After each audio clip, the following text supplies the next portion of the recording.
Avant d'aborder les principaux points de la muraille de l'ouvrage et de la guerre, nous devons commencer par un facteur essentiel qui est incarné en Néhémie lui-même. Nous devons retourner un peu en arrière, car le début de cette chose se produisit bien des années auparavant, plus de 70 ans avant, et cela commença dans le cœur du prophète Jérémie. Jérémie fut un homme au cœur brisé, à l'esprit affligé, un homme dont le cœur était brisé, et l'esprit affligé à cause des conditions qui prévalaient parmi le peuple de l'Éternel. Et dans ce travail d'enfantement, Jérémie accomplissait son ministère. Il annonçait et prophétisait que le peuple irait en captivité durant 70 ans. Comme nous le savons, cela eut lieu. Puis, tandis que les 70 années venaient à expiration, un autre homme se trouvait à Babylone, au cœur même de la situation, reprit le travail d'enfantement de Jérémie. Jérémie accomplit son ministère d'enfantement. Daniel reprit le travail d'enfantement dans la prière. Daniel nous dit, chapitre 9, qu'il vit par les livres que la captivité devait durer 70 ans.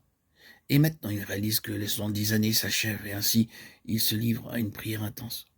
Remarquez, un ministère d'enfantement par Jérémie, un travail d'enfantement d'intercesseur éclairé par Daniel. Car il est devenu conscient du temps dans lequel il vit. Il est parvenu à réaliser par les livres que le temps est accompli. Et ainsi, il reprend le travail d'enfantement dans cette prière formidable du 9e chapitre du livre de Daniel. Maintenant, nous avons le mouvement suivant, parce que le temps est venu et que Dieu est de nouveau en mouvement pour le rétablissement de son témoignage. Il réveille souverainement l'esprit de Cyrus, qui fit publier un décret, et le reste retourna à Jérusalem. Comme vous le savez, les 2 derniers versets du second livre des Chroniques établissent le fait, et puis les tout premiers versets du livre d'Esdras qui suit répètent exactement ces paroles. L'Éternel réveilla l'esprit de Cyrus, roi de Perse, et Esdras fut l'un des fruits de ce mouvement souverain de Dieu.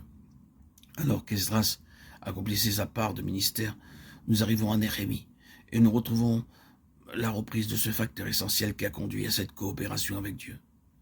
Dans le premier chapitre de Néhémie et le second, nous trouvons Néhémie étreint profondément et terriblement étreint par ce travail d'enfantement. Ce travail d'enfantement qui commence avec Jérémie, ce travail d'enfantement qui était né dans le cœur de Daniel, au loin, à Babylone. Le voici en Néhémie, un travail d'enfantement qui est l'écho du cœur même de Dieu concernant son peuple.